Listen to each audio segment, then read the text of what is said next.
પ્રભુ શ્રી રામ માં શબરીના માર્ગદર્શન પ્રમાણે ત્યાંથી આગળ વધ્યા છે. માં શબરીએ બતાવ્યું કે પંપા સરોવરથી તમે આગળ વધશો એટલે આપને સુગ્રીવ મળશે. એ સુગ્રીવની સાથે તમે મિત્રતા કરશો એટલે માં સીતાજીની શોધ, એમની માહિતી મેળવવામાં સુગ્રીવ આપને મદદ કરશે. માં શબરીજીનો ઉદ્ધાર કરી નવધા ભક્તિનું નિરૂપણ કરી અને ભગવાન રામ ત્યાંથી આગળ વધ્યા છે.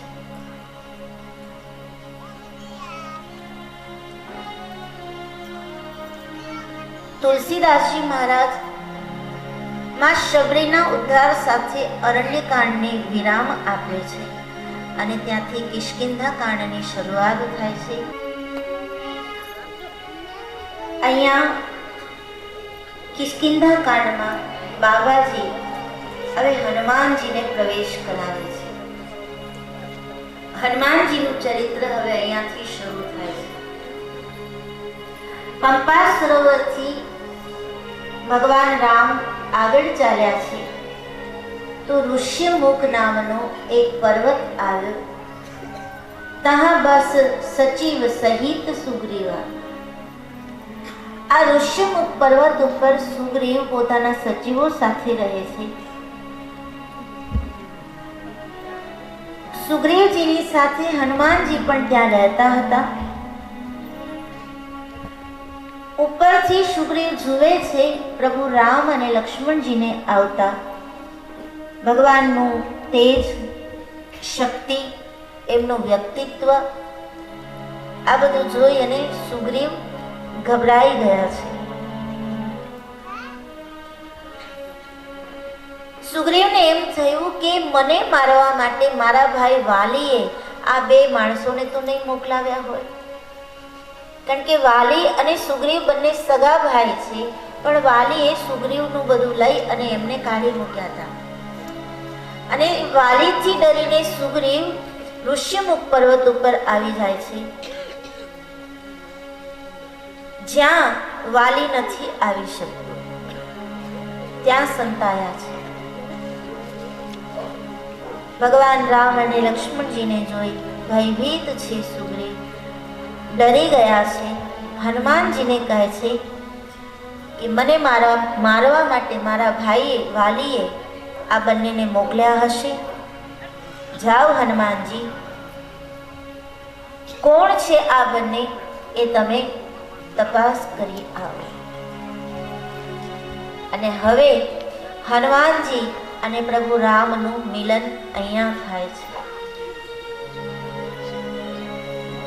અને ત્યારે તુલસીદાસજી મહારાજે લખ્યું છે, વિપ્ર રૂપ ધરી કપિતા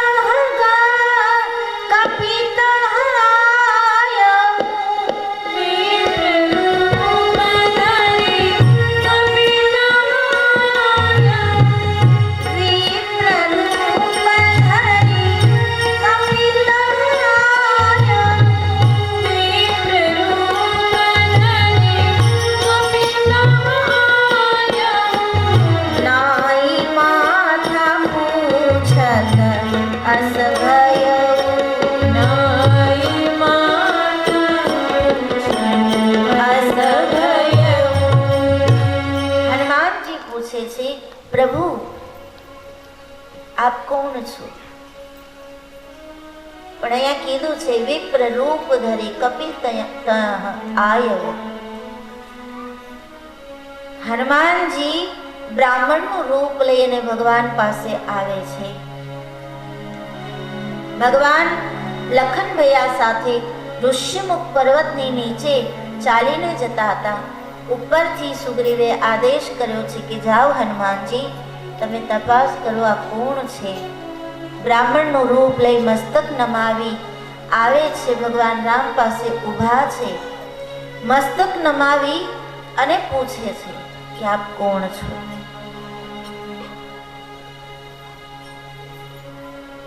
તો અહીંયા એક ચર્ચા થઈ છે કે બ્રાહ્મણનું રૂપ લીધું હનુમાનજીએ. ભગવાન રામ તો ક્ષત્રિય છે, બ્રાહ્મણનું રૂપ લઈ અને બ્રાહ્મણ ક્ષત્રિયને નમે, આ તો મર્યાદાનો ભંગ કહેવાય. તો તુલસીદાસજી મહારાજે જવાબ આપ્યો કે કોઈ મર્યાદા નથી તૂટી. હનુમાનજી બ્રાહ્મણના વેશે હતા તો રામ ક્ષત્રિય હોવા છતાં સાધુ વેશમાં હતા. રાજાના કપડા નહોતા પહેર્યા, વલ્કલ વસ્ત્ર પહેર્યા હતા. એટલે હનુમાનજી બ્રાહ્મણના રૂપમાં છે અને ભગવાન સાધુ રૂપમાં છે. એટલે હનુમાનજી ત્યાં જઈને નમ્યા છે. નતમસ્તક બની અને હનુમાનજીએ ખૂબ જ સુંદરતાથી, કોઈ પણ મર્યાદાનો ભંગ ન થાય, કોઈ પણ રીતે અવિવેક ન થાય એ રીતે ભગવાનને પ્રશ્ન કર્યો છે. કો તુમ શ્યામ गौर शरीरा हो तुम श्याम गौर शरीरा क्षत्रिय रूप फिरहु वनवीरा क्षत्रिय रूप फिरहु वनवीरा हो तुम श्याम गौर शरीरा एक श्याम एक गौर કોણ છો આપ? આપને જોતા એમ નથી લાગતું કે આપ સાધુ છો. આપના ચરણ કોમળ છે અને ભૂમિ કઠણ છે. આપના ચરણ આપનું શરીર જોઈને એમ લાગે છે કે તમે કોઈ રાજભવનમાં રહેનારા રાજકુમારો છો અને આ કઠણ ભૂમિ ઉપર ખુલ્લા પગે ચાલી રહ્યા છો. કોણ છો આપ? મને આપનો પરિચય આપો. ત્યારે ભગવાને જવાબ આપ્યો છે, કૌશલેશ દશરથ કે જાય कौशलेश दशरथ के जाए हम पितु वचन मानि बन आए.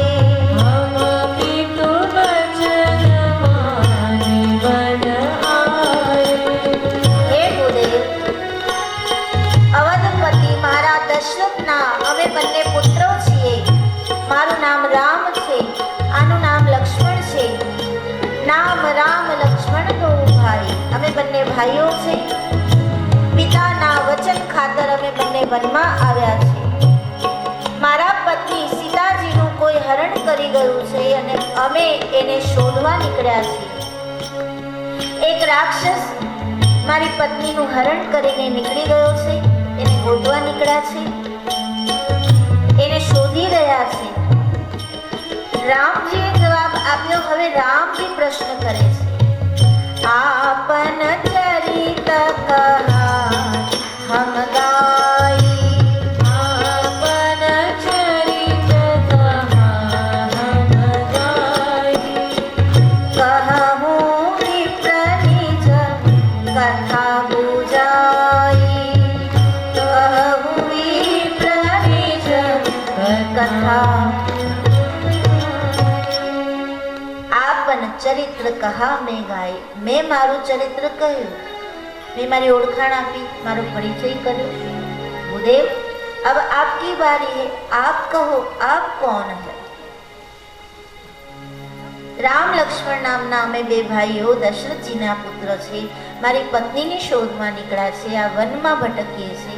હવે તમે કહો તમે કોણ છો? આપ કોણ છો ભૂદેવ? ત્યારે હનુમાનજીને હૃદયમાં એક ઝબકારો થયો. પ્રભુ બોલ્યા ને કે આપ કોણ છો? ત્યારે હૃદય એનું આમ એક ઝટકો લાગ્યો અને હનુમાનજીને એમ થઈ ગયું કે અત્યાર સુધી હું જેને ગોતતો હતો એ આ છે. હનુમાન કોને ગોતે?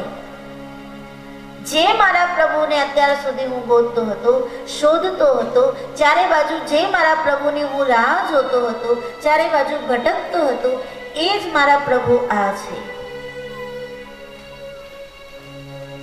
મારા પ્રભુ સિવાય મને પૂછનાર કોઈ નથી કે આ કોણ છો? આ અવાજ, આ પ્રતિમા, આ તેજ, આ એ જ છે જેને હું શોધું છું. પ્રભુ પહેચાની પરેવું ગહી ચરના. આપ કોણ છો? પ્રભુ બોલ્યા અને તરત જ હનુમાનજી પ્રભુના પગમાં પડી ગયા, ચરણ સ્પર્શ કર્યા છે. સો સુખ ઉમા જાય નહીં બરના. મુખમાંથી એક પણ શબ્દ નીકળી નથી શક્યો. હનુમાનજીને ખાતરી થઈ ગઈ કે આજ મારા પ્રભુ રામ છે, મારા ઈષ્ટ રામ છે. હું શિવ અંશ છું તો આ મારા નારાયણ છે. અને શિવજી એમ માને છે કે નારાયણ મારા ઈષ્ટ છે, એમ હનુમાનજી માને છે કે રામ મારા ઈષ્ટ છે અને પગમાં પડી ગયા છે. એટલું જ નહીં, પણ પોતાનું રૂપ જે બદલાવ્યું હતું એ છોડી દીધું અને મૂળ રૂપે પ્રગટ થઈ ગયા. અહીંયા હનુમાનજીએ બતાવ્યું કે ભગવાન પાસે ભગવાનની ઓળખાણ થઈ જાય ને પછી આપણે બહુ રૂપો બદલવા નહીં, જેવા છો એવા રજૂ થાવ. કારણ કે આપણે કદાચ રંગ રોગાન કરીને જાશું, આપણે કદાચ રૂપ બદલીને જાશું તો એ શું આપણને નથી ઓળખતા? પ્રભુ તો હનુમાનજીને ઓળખતા હતા જ કે આ હનુમાન છે, ભલે બ્રાહ્મણ બનીને આવ્યો, પણ હનુમાનજી તો નહોતા જાણતા કે આ પ્રભુ છે. પણ જ્યારે હનુમાનજીને ખબર પડી ગઈ કે આ જ મારા ઈષ્ટ છે, આ જ મારા પ્રભુ છે, એટલે તરત જ એણે પોતાનું રૂપ છોડી દીધું. જો કે કપટ કરવા માટે આ કોઈ રૂપ નહોતું લીધું એણે. આપણે તો કપટ કરવું હોય એટલે રૂપ બદલાવીએ, ભગવાનને કંઈક પટાવી લેવા હોય એટલે રૂપ બદલીને જઈએ. પણ અહીંયા હનુમાનજીની એવી મનસા તો હતી નહીં. છતાં જેવી ખબર પડી ગઈ કે આ જ મારા ઈષ્ટ છે અને ઈષ્ટની આગળ પડદો ન કરાય. પ્રીત તહાં पर्दा नहीं, पर्दा तहां नहीं प्रीत, प्रीत और पर्दा दोनों रखे वो दुश्मन की રીત. કેટલા શબ્દ આપશો, આબેહૂબ આપણે દુઃખને વર્ણવી નથી શકવાના. એમ ભરતજીનું જે મિલન છે એનું વર્ણન બાબાજી કહે મેં કર્યું પણ હું એને ન્યાય નથી આપી શક્યો. અને પ્રભુ અને હનુમાનજી જ્યારે મળ્યા છે ત્યારે જે આનંદ પ્રગટ્યો છે એ આનંદને જો હું શબ્દ આપું તો કદાચ એ આનંદ એનું માન ઓછું થઈ જાય, કારણ કે એના માટે મારી પાસે શબ્દો જ નથી કે હું વર્ણન કરી શકું. પણ હા, કોઈ ભક્ત હશે ભગવાનના અને ભગવાનને હનુમાનજીની જેમ પ્રેમ કરતા હશે, શરણાગતિ હશે હનુમાનજી જેવી, એ જ ભક્ત આ આનંદને સમજી શકશે. બાકી એ વાણીનો વિષય નથી. હનુમાનજી અને પ્રભુ મળ્યા છે, ભેટી પડ્યા છે રામજી હનુમાનજીને, મારો હનુમાન. અને ત્યારે પ્રભુના મુખમાંથી શબ્દો નીકળ્યા છે, સુનુ કાપી જીયા મનસી જની પૂના, જીયા માનસી જની પૂના, તૈ મમ પ્રિય લક્ષ્મણ તે દૂના, તૈ મમ પ્રિય લક્ષ્મણ તે દૂના. ભગવાન અને હનુમાનજી જ્યારે ભેટે છે એકબીજાને ગળે મળ્યા ત્યારે ભગવાનના મુખમાંથી શબ્દ નીકળ્યા કે હે હનુમાન, તું મને લક્ષ્મણ કરતા પણ વધારે પ્રિય છે. લક્ષ્મણ તો મને પ્રિય છે જ, પણ લક્ષ્મણ કરતા પણ ડબલ મને હનુમાન મારો પ્રિય છે.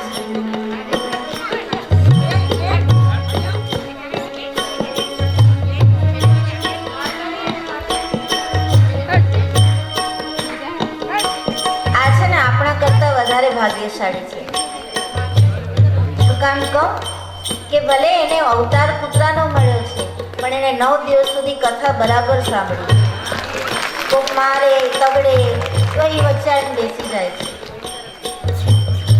એટલે ખાલી શરીર એનું એ છે, બાકી આત્મા કોક બરાબર કથા સાંભળે છે. અને શરીર દેહના ધર્મ છે એટલે થોડુંક તો કૂતરા પણ આવે.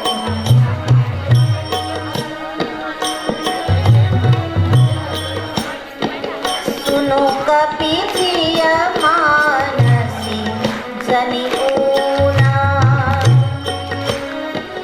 તૈ મમ પ્રિય લક્ષ્મણ તે દૂના. હે કપી, હે હનુમાન, સાંભળો, લક્ષ્મણ કરતા પણ ડબલ તમે મને પ્રિય છો. ત્યારે સ્વાભાવિક છે કે હનુમાનજીને આનંદ થાય, પણ લક્ષ્મણજીને ત્યારે એમ થયું કે મારા કરતા ડબલ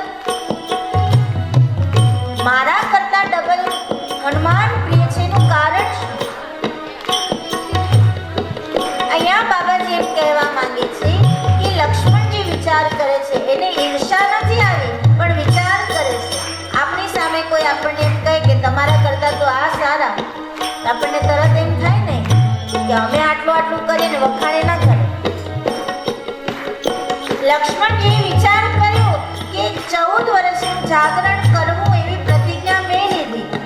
રોજ રાત્રે હું જાગું, લાકડા કાપવા હું જાઉં, ભગવાનના ફળ ફૂલ લેવા હું જાઉં, ભગવાનની સેવા બધી હું કરું, અને આ હનુમાન તો હજુ આવ્યો જ છે, છતાં મારા કરતા ડબલ કેમ?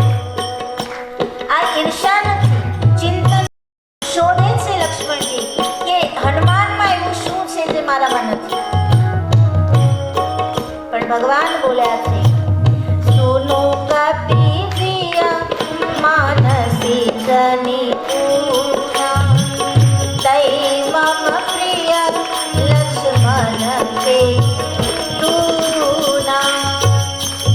ચિંતન કરે છે હનુમાનજી કે લક્ષ્મણજી કે હનુમાનમાં એવું શું છે જે મારામાં નથી, કે મારા કરતા વધારે હનુમાન પ્રભુને પ્રિય છે.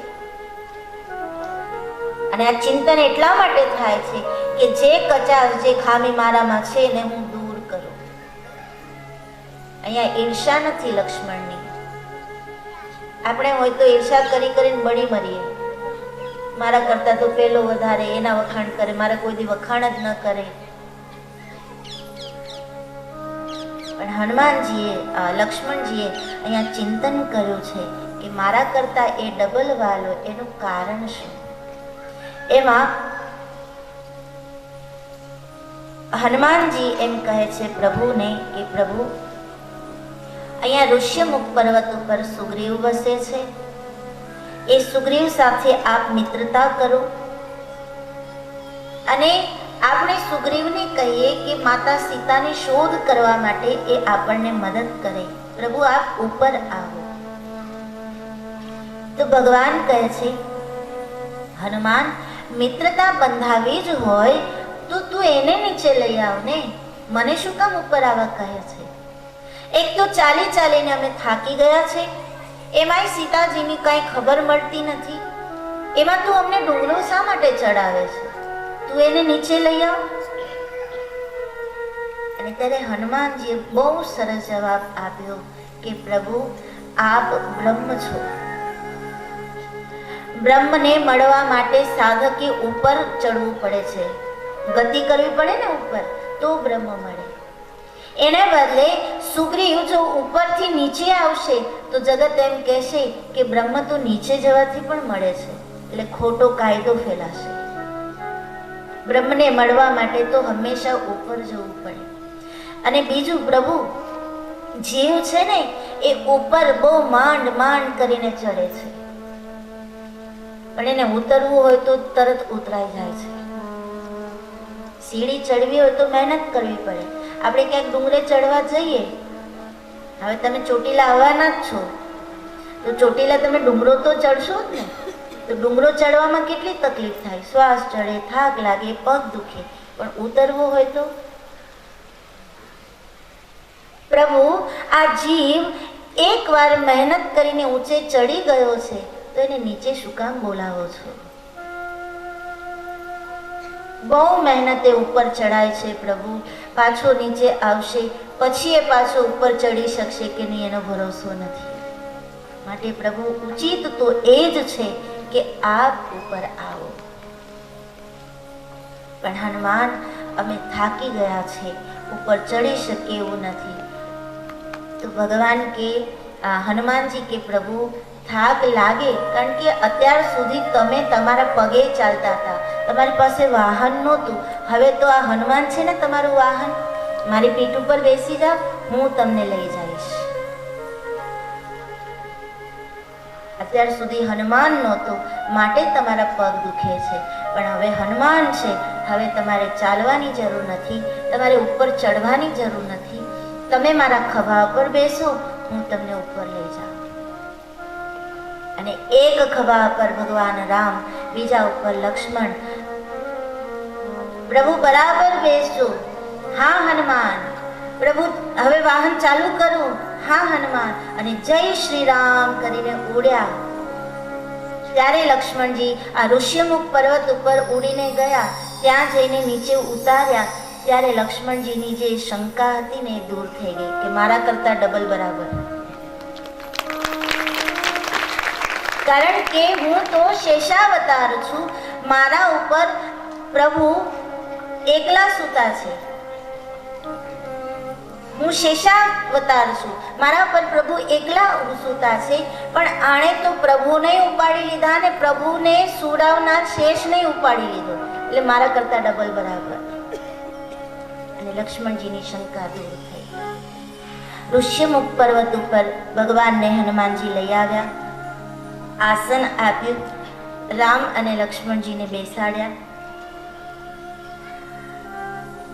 સુગ્રીવજી આવ્યા છે. હનુમાનજીએ સુગ્રીવજીનો પરિચય આપ્યો, સુગ્રીવજીને ભગવાન રામનો પરિચય કરાવ્યો અને હનુમાનજીએ બંનેની વચ્ચે એક અગ્નિ પ્રગટ કર્યો અને એ અગ્નિની સાક્ષીએ સુગ્રીવ અને પ્રભુ રામની મિત્રતા બાંધી છે. બંને વચ્ચે મિત્રતા બંધાઈ અને હનુમાનજી બોલ્યા કે સુગ્રીવ, પ્રભુ રામ આજથી તારા મિત્ર છે, તું પ્રભુ રામનો મિત્ર છે. મિત્રના સુખ દુઃખમાં ભાગ લેવો એ મિત્રનો ધર્મ છે. માટે હવે ભગવાન રામજીનું દુઃખ એ આપણું દુઃખ છે, એમનું દુઃખ દૂર થાય એ માટે આપણે પ્રયાસ કરવાના છે. મિત્રતા બંધાય છે. ત્યારે ભગવાન રામે સુગ્રીવને પ્રશ્ન કર્યો કે સુગ્રીવ, રાજભવન છોડીને તમે અહીંયા આ પર્વત ઉપર શા માટે રહો છો? ત્યારે સુગ્રીવે પોતાની અને વાલીની બધી વાત કરી કે અમે બંને ભાઈઓ, એમાં વાલીએ મારું બધું છીનવી લીધું અને એના ભયથી હું અહીંયા છુપાઈને રહું છું. આ ઋષ્યમુખ પર્વત ઉપર વાલી આવી નથી શકતું, માટે હું અહીંયા છુપાયો છું કે જેથી એનાથી બચી શકું. ત્યારે ભગવાન કહે કે સુગ્રીવ,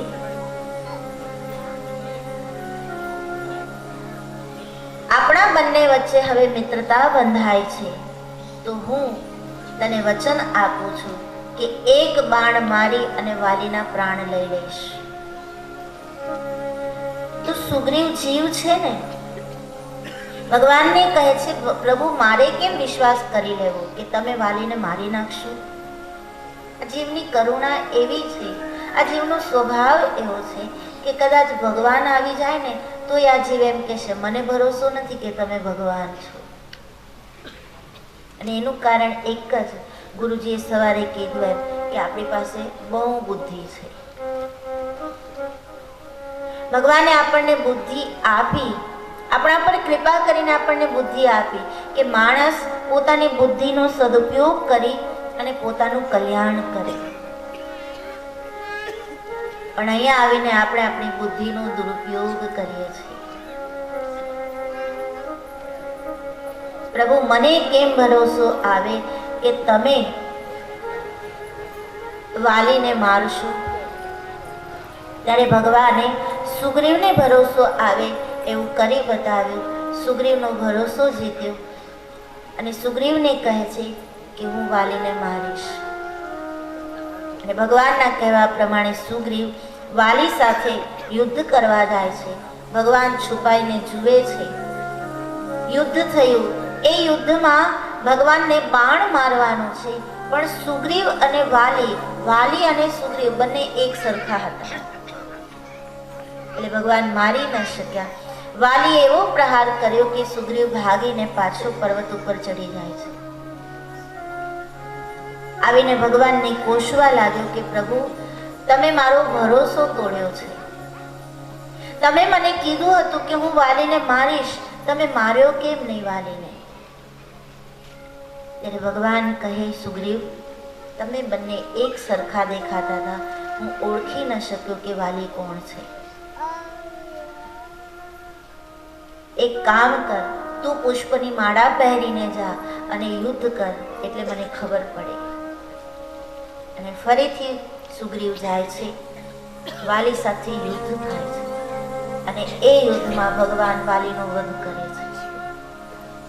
બંને જગ્યાએ યુદ્ધ થયું, બંને ભાઈઓ વચ્ચે જ થયું, પણ પહેલી વખત યુદ્ધ થયું એમાં સુગ્રીવને ભાગવું પડ્યું, વાલી મર્યો નહીં. એનું કારણ કે સુગ્રીવ લડતા લડતા ડરતો હતો કે પ્રભુ નહીં મારી શકે, પ્રભુ નહીં મારી શકે, પ્રભુ નહીં મારી શકે, અને એના વિચાર સાકાર થયા એટલે ભગવાને બાણ ન માર્યું. આ મનોવિજ્ઞાન એમ કહે છે કે આપણા જેવા વિચારો હોય ને એવું આપણી સામે ખડું થાય. લડતા લડતા ને એક જ વિચાર, ભગવાન થોડી મારી શકવાના, વાલીને નહીં મારી શકે, વાલીને નહીં મારી શકે, એટલે ભગવાને ચાઈને ન મારે. નહીં તો પ્રભુ ન ઓળખી શકે એવું તે બને. ભગવાનને કઈ ઓળખવા માટે ફૂલની માળાનો આધાર લેવો પડે. પણ આપણા વિચારો આપણી સામે કેવી રીતે પ્રગટ થાય છે એ ભગવાને અહીંયા બતાવ્યું છે. એટલે કીધું છે કે વિચારો બહુ સારા રાખવા, નબળા વિચારો નહીં કરવા. પણ બીજી વખત વાલીને માર્યો એનો એક જ મતલબ નીકળે છે કે બીજી વખત જ્યારે સુગ્રીવ લડવા ગયો ને ત્યારે એ વારે ઘડીએ પાછળ વળીને જોતો હતો કે મારા પ્રભુ ઊભા છે. પોતાનું પીઠ બળ જે હોય ને એના પર ભરોસો હોય એટલે કોઈ પણ યુદ્ધ જીતી જવાય. અર્જુનનું પીઠ બળ ભગવાન કૃષ્ણ છે. એને ખબર છે કે કૃષ્ણ મારી સાથે છે, મને કોઈ વાંધો નથી. એટલે કૌરવોની સેના ભલે મોટી હતી, પાંડવો ભલે ગણ્યા આમ બહુ સીમિત હતા, પણ યુદ્ધ પાંડવો જીત્યા છે. કારણ કે જાણે છે કે અમારું પીઠ બળ બહુ મજબૂત છે અને અમારા પીઠ બળ ઉપર અમને ભરોસો છે. એ વાલી મરાયો કારણ સુગ્રીવને આ વખતે ભરોસો છે કે મારા પ્રભુ મારી રક્ષા કરે છે, વાલી મારું કાંઈ નહીં બગાડી શકે, અને ત્યારે પ્રભુએ વાલીને માર્યો છે. જ્યાં સુધી આ જીવને ભગવાન ઉપર પૂર્ણ ભરોસો નથી આવી જતો ત્યાં સુધી વાલી નથી મરાતો. આ વાલી આપણા અંદર પણ છે, એ નથી મરાતો જ્યાં સુધી ભરોસો નથી. બાણ માર્યું, વાલી ઢળી પડ્યો છે, જમીન ઉપર પડ્યો અને ત્યારે પ્રભુ એની સમક્ષ પ્રગટ થયા. ત્યારે મરતા મરતા વાલી કહે છે, પ્રભુ હું ધન્ય થયો કે મને આપના દર્શન મળ્યા. વાલી માંગ, તને શું આપું? મારું બાણ લાગવું એ વિધાન છે, પણ તારે જીવવું હોય તો હું તને જીવાડી શકું છું. ત્યારે વાલી કહે, પ્રભુ આપના હાથનું બાણ વાગે પછી તો મરવું જ સારું છે, પછી જીવવાની કોણ આશા કરે? પણ પ્રભુ મરતા મરતા મારે એક કામ કરવું છે. શું? વાલી અંગદને બોલાવે છે. પોતાનો પુત્ર અંગદ એનો હાથ પકડી અને પ્રભુ રામના હાથમાં સોંપી દે છે કે પ્રભુ હું જાઉં છું પણ મારો અંગદ આજથી તમારા ચરણે છે. વાલીએ આખી જિંદગી, રામાયણ એમ કહે છે કે કોઈ સારું કામ નથી કર્યું. જે પોતાના સગા ભાઈનો ન થયો હોય એ વાલી સારું કામ શું કરી શકે? છતાં વાલી તર્યો.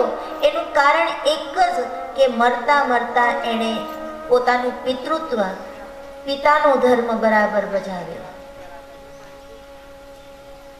ભલે મરતા મરતા પણ હું એક પિતા છું, મારા પુત્ર પ્રત્યે મારી કંઈક ફરજ છે, મારો ધર્મ છે, એ ધર્મ એણે બરાબર બજાવ્યો એટલે એની ગતિ થઈ. આ ધરતી ઉપર એ જ જીવની ગતિ થાય છે જે બરાબર પોતાના ધર્મને સમજે છે. તો આપણું ઘર શું ધર્મશાળા છે? ઘરને મંદિર બનાવવું હોય તો હરેક વ્યક્તિએ પોતાનો ધર્મ સમજવો પડશે. ઘરની અંદર નાનામાં નાનો વ્યક્તિ અને મોટામાં મોટા વડીલ આ બધા પોતાનો ધર્મ સમજે તો ઘરને મંદિર બનતા વાર નથી લાગતી. પણ એ ધર્મ સમજાશે ક્યારે? જ્યારે સંસ્કાર હશે.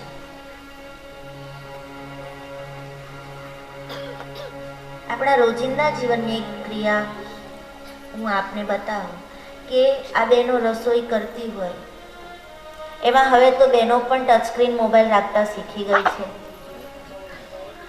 અમારા એક બેના સાવ અંગૂઠા છાપ છે, પણ એ કે મને ઓલો ઝાડુ મારવા વાળો મોબાઈલ લાવી દે. ટચ સ્ક્રીન તો બોલતા આવડે નહીં, એટલે કે ઝાડુ મારે નહીં, મોબાઈલ લાવી દે. અને ટચ સ્ક્રીન મોબાઈલ હોય એટલે કમ્પલસરી આપણને નેટ વાપરવું જ પડે, એ વગર તો એનો કોઈ મતલબ નથી. એટલે બેનો રસોઈ કરતા કરતા નેટ ચાલુ હોય, એમાં જીઓની મહેરબાની, આ ફ્રી, આ ફ્રી, આ ફ્રી.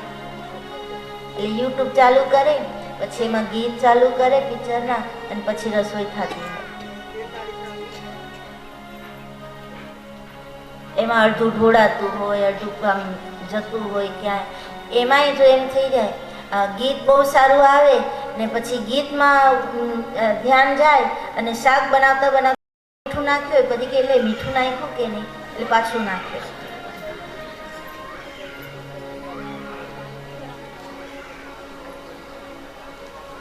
અને કૃષ્ણ બાપુ અમારે કહે છે કે ક્યારેક ક્યારેક બહુ સારું ગીત આવી ગયું હોય ને પછી નાચવાય માંડે.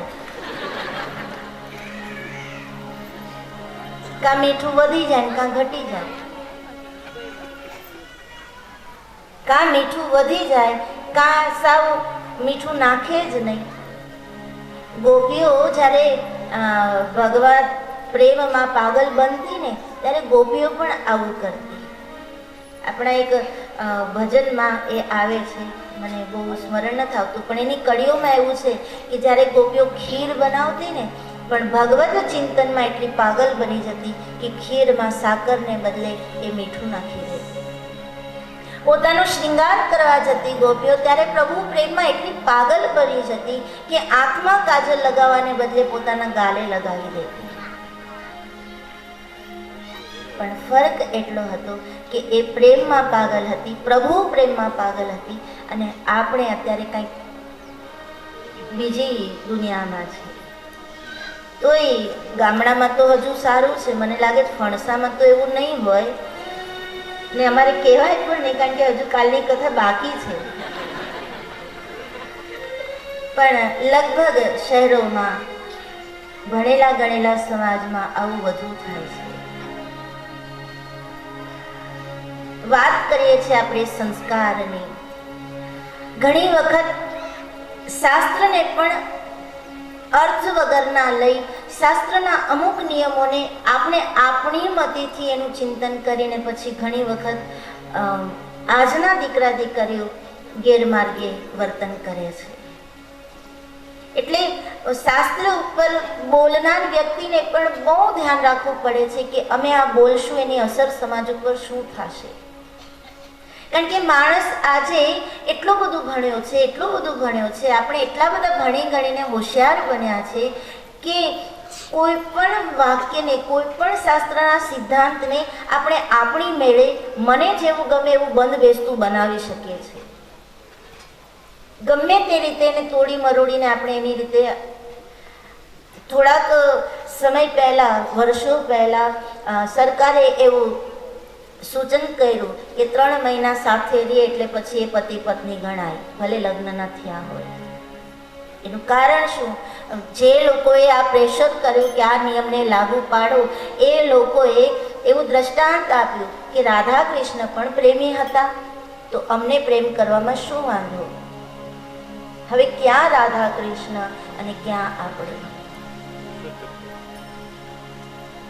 પહેલી વસ્તુ તો એ છે કે રાધાજી, ભાગવતજી એમ કહે છે કે રાધાજી સ્ત્રી નથી અને કૃષ્ણ પુરુષ નથી. કોણ છે? તો કે બંને બ્રહ્મનો અવતાર છે અને બ્રહ્મને કોઈ જાતિ નથી. બ્રહ્મને તમે સ્ત્રી ન કહી શકો, બ્રહ્મને તમે પુરુષ ન કહી શકો. અને ભાગવતકાર, ટીકાકારો એમ કહે છે કે રાધા અને કૃષ્ણ એ તો સિક્કાની 2 બાજુ છે તો એક જ, પણ ખાલી આ દુનિયાની દ્રષ્ટિએ 2 દેખાય છે. તો એના ઉદાહરણ લઈને આપણે આપણા માટે આપણને ગમે એવું એનો સિદ્ધાંતને આમ વળાંક લઈ અને આપણા બંધ બેસતું કરી લઈએ તો એમાં દોષ કોનો? અને પછી જે સમાજમાં ગેરરીત ગેરસમજ ઊભી થાય એમાં દોષ કોનો? શાસ્ત્રએ તો એમ નથી કીધું. એટલે બોલવા વાળાને પણ બહુ આમ ધ્યાન રાખીને શબ્દો મૂકવા પડે છે. રાજવે તોડીને શબ્દો મૂકવા પડે કે ક્યાંક સમાજ આનો અર્થનો અનર્થ ન કરી નાખે. રાધા કૃષ્ણને સ્ત્રી અને પુરુષ માનનાર સમાજ એ નથી જાણતો કે રાધા કૃષ્ણ સ્ત્રી અને પુરુષ છે જ નહીં. એ તો એક વિશુદ્ધ પ્રેમનું એક રૂપ છે. પ્રેમ પોતાનું પ્રતિરૂપ લઈને આ ધરતી ઉપર પ્રેમ શીખવા આવે છે. એને આજની દુનિયા શું જાણે? અને એના દાખલા લઈ અને કોઈ પરણ્યા વગર સાથે રહે અને પછી કે અમે તો રાધા કૃષ્ણ જેવા. તો એ ક્યાં જઈને એ પાપને આપણે છોડશું? ખાલી રાધા બનવું ને એ તો બહુ મુશ્કેલ છે, બહુ મુશ્કેલ છે.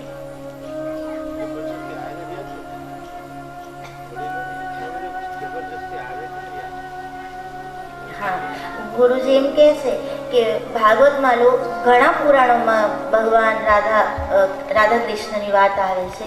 એમાં કોઈ પુરાણ એમ નથી કહેતું કે રાધા કૃષ્ણ કદી સાથે રહ્યા હોય. એટલે એક વિશુદ્ધ પ્રેમ હતો એમાં ના નહીં, પણ એ કદી સાથે નથી રહ્યા. વડીલોએ કીધું એમ વડીલોનું માન જાળવીને બંને પોતપોતાનો ધર્મનો રસ્તો પકડી લીધો છે.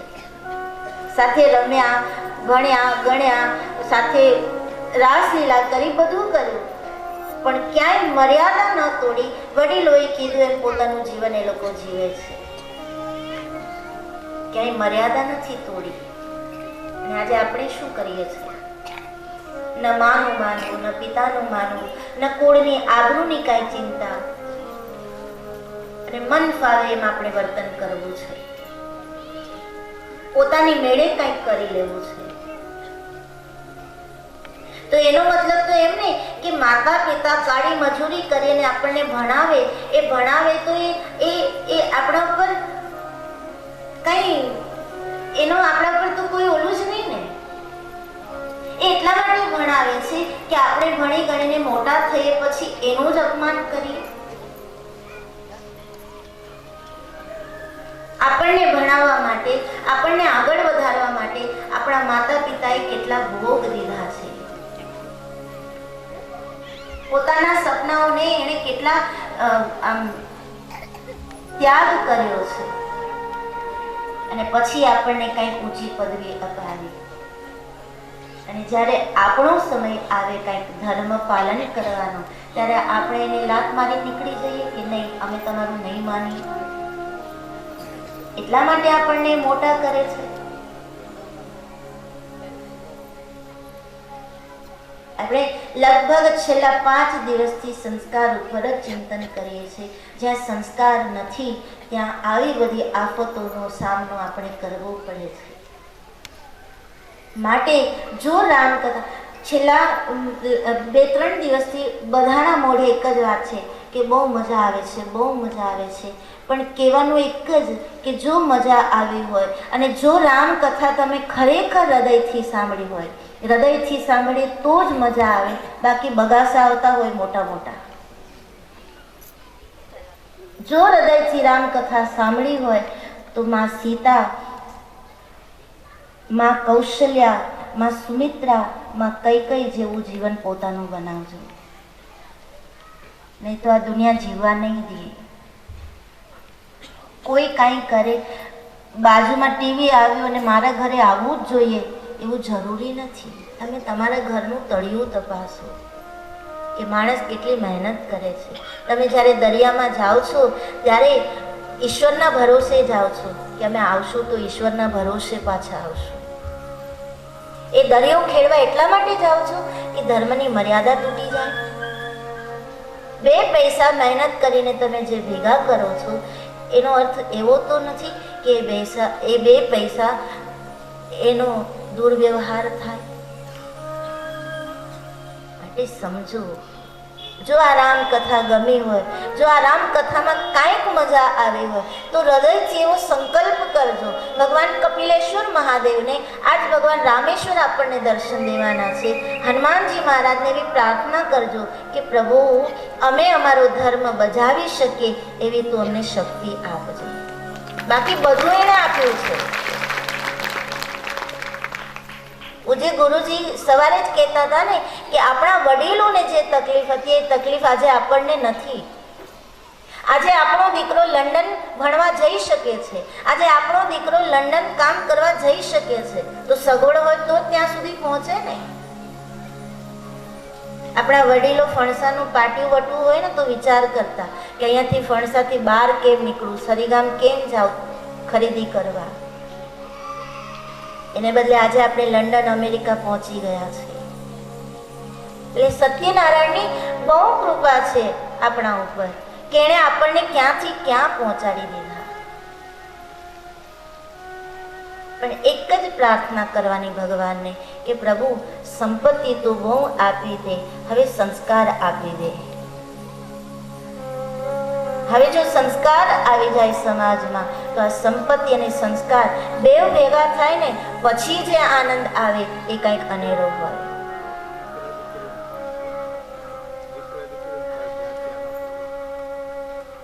એટલે ભગવાનને પ્રાર્થના કરવી જોઈએ. અને આ પ્રાર્થના કરવા માટે પણ છે ને હૃદય જોઈએ. ભગવાનને એમ કેવું કે સંપત્તિ નથી જોઈતી, સંસ્કાર આપ, એ કહેવા માટે પણ હૃદયની વિશાળતા જોઈએ. કારણ કે અત્યારે સંસ્કારોનો જ અભાવ છે અને સંસ્કારોના અભાવને કારણે આજ દીકરી ગમે ત્યાં ભાગે છે, આજ દીકરો ગમે તે વર્તન કરે છે. આ સંસ્કારનો જ અભાવ ને. અને એક દીકરીએ પગલું અવળું ભર્યું એનું જોઈને બીજી દીકરી એ રસ્તે ચાલે છે. ન થતું હોય તો કયો થાય છે ને. ખાલી આ એક દીકરીએ ઉપર પગ વાળ્યો એટલે બીજી તરત બીજે દિવસે કરીને આવશે. આપણો સ્વભાવ છે. એમ એક દીકરી ગેરમાર્ગે જશે એટલે બીજી તરત કહે છે કે પેલી ગઈ એ સુખી છે તો હું એ સુખી થઈ જાઉં. મુંબઈનો જ આ દાખલો છે. ઘરમાં દીકરીએ જીદ કરી કે નહીં, હું કહું ત્યાં જ મને પરણાવું, બાકી હું પરણું નહીં.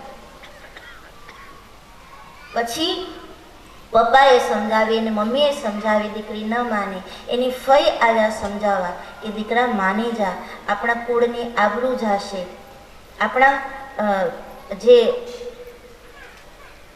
માતા પિતા આપણા વડીલો જે નક્કી કરે ત્યાં તું પરણ. ત્યારે દીકરીએ કહી દીધું કે ફઈબા, તો વર્ષો પહેલા તમે શું કામ પરનાથમાં ગયા? એક કદમ ખોટું આપણે ભરશું, એક ડગલું ખોટું આપણે ભરશું એટલે આપણું અનુકરણ કરવા વાળા પાછળ લાઈન લાગશે. એટલે આપણે પાપ કર્યું એનું આપણને તો ફળ મળે, પણ આપણી પ્રેરણાથી બીજા પાપ કરે છે એનું આપણે ભોગવવું પડે. શાસ્ત્રએ કીધું છે કે તમે પુણ્ય કાર્ય કરો એનું તો ફળ છે, તમે પુણ્ય કાર્યમાં કોકને આંગળી ચીંધો ને એનું ડબલ ફળ છે.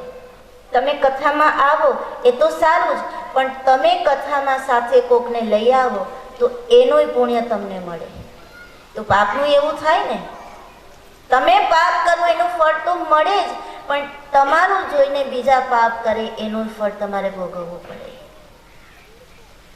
અને ખાસ દીકરીઓ સાંભળશે કે ગેરમાર્ગે ન જાઓ. એક ગોત્રમાં દીકરી જો જાય ને તો એનું વૈજ્ઞાનિક રીતે પણ એનું નુકસાન થાય છે, આધ્યાત્મિક રીતે પણ એનું નુકસાન થાય છે.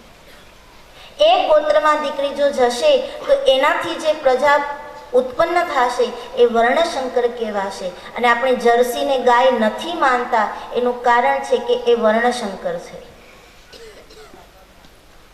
આપણી દેશી ગાય એ માં છે, પણ જર્સી એ વર્ણશંકર છે, માટે માં નથી કહેવાતી.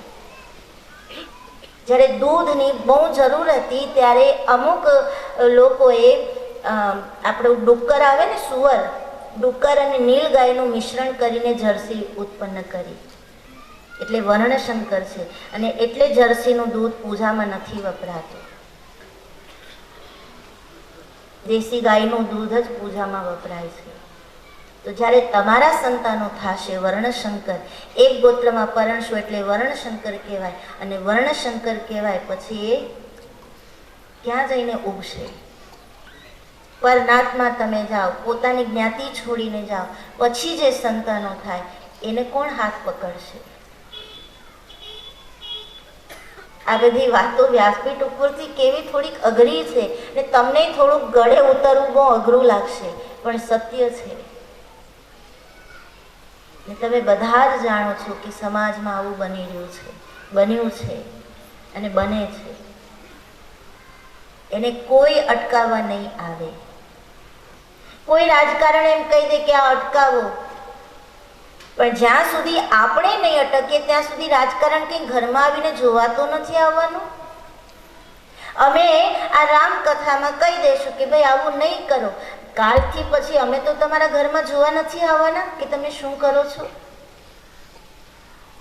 કેવાવાળા લાખો મળશે, પણ આપણે શું કરવું જ્યાં સુધી એ આપણે આપણા જીવનમાં નહીં ઉતારીએ ત્યાં સુધી કલ્યાણ નથી. ત્યાં સુધી કલ્યાણ નથી.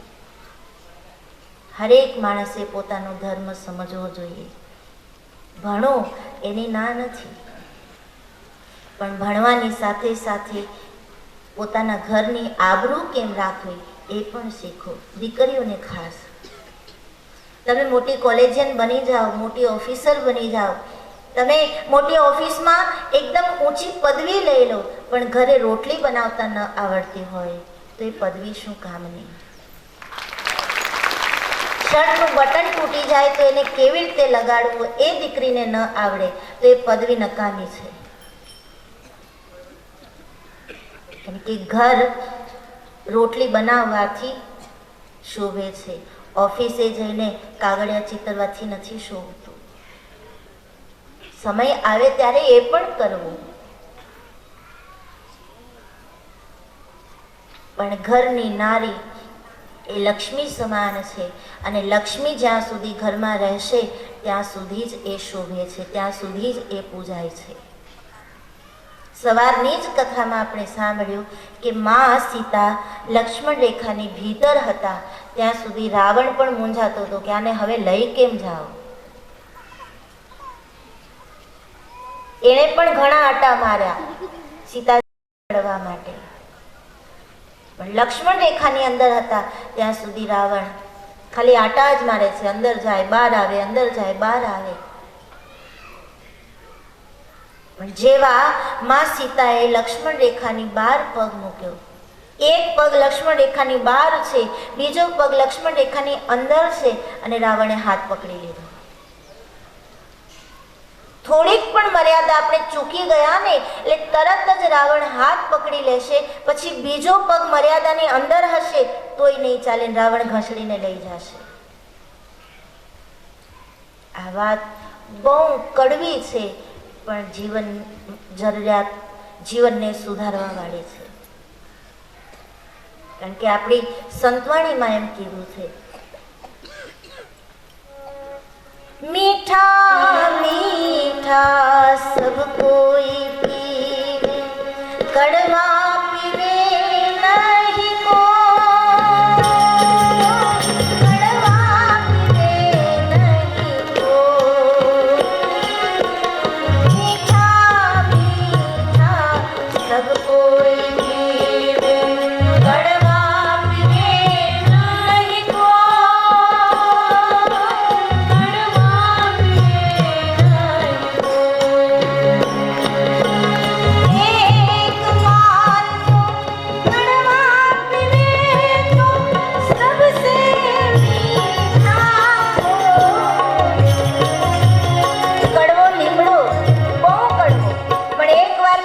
જતો રહે ગમે તેવો તાવ હોય ભાગી જવું પડે.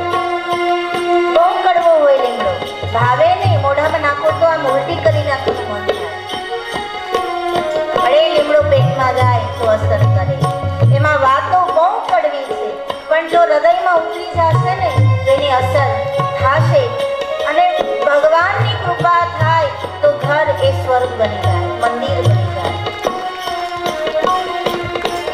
મીઠા મીઠા સબ કોઈ કડવા પીવે નહીં કોઈ, કડવા પીવે. એક બાર જો કડવા પીવે તો સબસે મીઠા હોય. રામ રસ પ્યાલા હૈ ભરપૂર, પ્યાલા હૈ ભરપૂર. રામ રસ પ્યાલા હૈ ભરપૂર, પીવો ભાઈ પ્યાલા હૈ ભરપૂર. પ્યાલો ભરીને રામ રસ પ્રભુએ આપ્યો છે. એને જે કોઈ પી લે એની અસર તો થાય ને થાય જ. કારણ કે મીઠું બધાને ભાવે, કડવું કોને ભાવે? પણ કડવું જે પી જાય એના રોગ જાય. એટલે આ વાતો કડવી છે, પણ માનજો તો એની અસર જરૂર થશે. બહુ ભાવિક છે આ ગામ, બહુ ભાવ છે આ ગામમાં, બહુ કાલે જ કીધું એમ બહુ રંગરંગીલું છે. અનેક રંગો આ ગામ જાણે છે. અને ભાવિક એટલા માટે છે કારણ દરિયા ખેડૂ છે. દરિયા ખેડૂનો સંબંધ સીધો ઈશ્વર સાથે હોય, સીધો ઈશ્વર સાથે.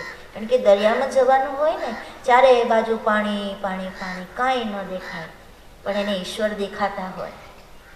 એમાં આપ બધા દરિયા ખેડૂ છો, સીધા ઈશ્વર સાથે સંબંધ ધરાવનારા. આપને અમારે કંઈક કહેવું પડે એ બરાબર નથી, કારણ કે આપ તો ઈશ્વરથી નજીક રહેનારા. છતાં સમાજની કંઈક ગેરરીતિ આપણા સમાજને જો નુકસાન પહોંચાડતી હોય, ડૉક્ટરો પણ શરીરમાં કોઈ એક અંગ ખરાબ થઈ જાય ને તો ડૉક્ટરો પણ સલાહ આપે છે કે તમારી આંગળીને કારણે આખા શરીરને જો તકલીફ થતી હોય તો એક આંગળી કાપી નાખો, જેથી શરીર તો સાજું રહેશે. એમ આપણો એક વિચાર, આપણો એક દુર્વ્યવહાર જો સમાજને કંઈક અધર્મના રસ્તે લઈ જતો હોય તો એ વિચારને આપણે કાઢી નાખવો જોઈએ. અને આ પ્રાર્થના અમારી ખાસ દીકરીઓને છે, અને જે યુવાનો અહીંયા બેઠા છે દીકરાઓ એને છે કે સમજો, રામ બનો, સીતા બનો. ઘણા યુવાનો અમને એવા મળે છે કે અમારા માતા પિતા અમને સમજી નથી શકતા, પણ હું યુવાનોને કહું, ગુરુજીની કૃપાથી મને એવું સમજાણું છે કે માતા પિતા આપણને સમજે એ કરતાં વધારે જરૂરી છે કે આપણે આપણા માતા પિતાને સમજીએ. એને જેટલું સમજવું હતું એણે સમજી લીધું, એને જેટલું આપણને દેવું હતું એટલું એને દઈ દીધું.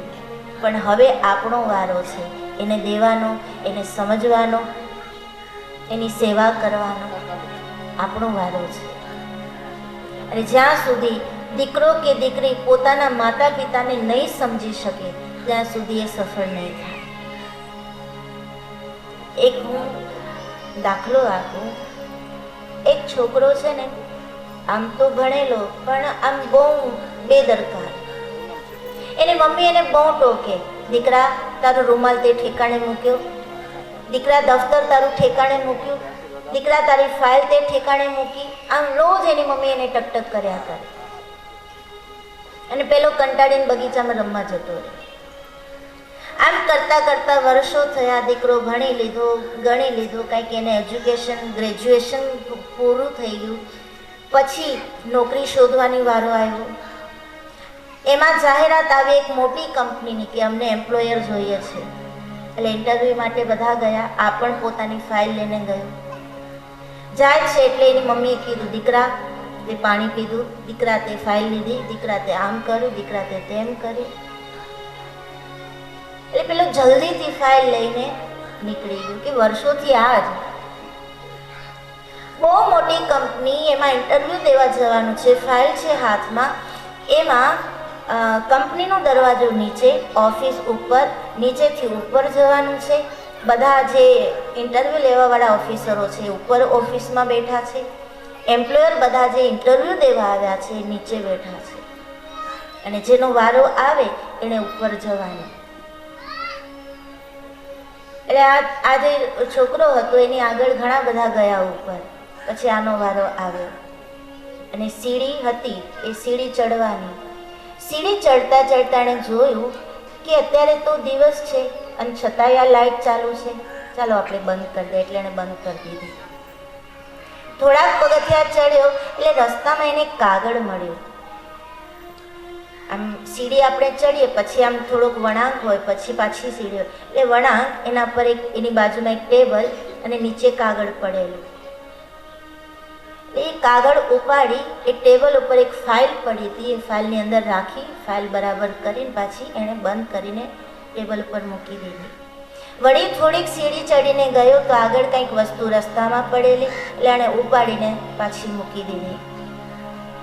ઓફિસ જ્યાં એ ઇન્ટરવ્યૂ દેવા જવાનો છે ત્યાં પહોંચ્યો. ત્યાં સુધીમાં સીડી ચડતા ચડતા એણે 4-5 વસ્તુ જે વેરવિખેર પડેલી હતી એ સરખી કરી અને પછી ઓફિસનો દરવાજો ખોલ્યો. સામે બેઠો 4-5 જે હતા ઇન્ટરવ્યૂ લેવાવાળા એની સામે બેઠો છે. આ એકલો છે. આ મારી ફાઇલ એમ કરીને ફાઇલ આગળ ધરે છે. ત્યાં પેલા 5 જણા બોલ્યા કે બોલો તમે પગાર કેટલો લેશો, અમે તમને નિયુક્ત કરી લીધા છે. એટલે પેલો આમ આશ્ચર્યચકિત થઈ ગયો કે હું ઇન્ટરવ્યૂ દેવા આવ્યો છું, મને કોઈ સવાલ નથી પૂછાણો, મને કાંઈ પૂછાણું નથી, મારી ફાઇલ પણ નથી જોવામાં આવી, મારું ક્વોલિફિકેશન નથી જોયું, મારું ગ્રેજ્યુએશન કેટલું છે એ નથી જોયું, અને તરત જ મને આ લોકોએ નોકરી આપી દીધી અને પૂછે છે પગાર કેટલો લેશો. બોલો તમે પગાર કેટલો લેશો, આજથી તમે અમારા એમ્પ્લોયર છો. એટલે જે કાંઈ કરારનામું હોય એ સાઇન સિક્કા થયા ને એ બધું જે કાંઈ વિધિ હોય થઈ. પછી આણે પૂછ્યું કે મારું ઇન્ટરવ્યૂ લીધા વગર તમે મને નિયુક્ત કર્યો એનું કારણ શું? તમે મને કોઈ પ્રશ્ન નથી પૂછ્યો, મારી ફાઇલ નથી જોઈ, મારું ક્વોલિફિકેશન નહીં, મારું ગ્રેજ્યુએશન નહીં, કાંઈ નહીં, સીધો મને નક્કી કરી લીધો. તો મને આ નોકરી આપવાનું તમારું કારણ શું? ત્યારે એણે કીધું કે તમારી આદત. તમે જેમ ઉપર ચડીને આવ્યા ને 5 વસ્તુ સરખી મૂકતા આવ્યા, એમ બધા એમ્પ્લોયરને એ બધું કરીને આવવાનું હતું. પણ કોઈ એ વસ્તુ સરખી મૂકીને ન આવ્યું, સીધું સીડી ચડીને ઓફિસમાં પહોંચી ગયું. એટલે એ લોકોને નહીં પણ તમને મળ્યું, કારણ કે તમારી આ આદત હતી. તમે નીચેથી ઉપર પહોંચ્યા ત્યાં સુધીમાં તમે બધું જ સરખું મૂકીને આવ્યા.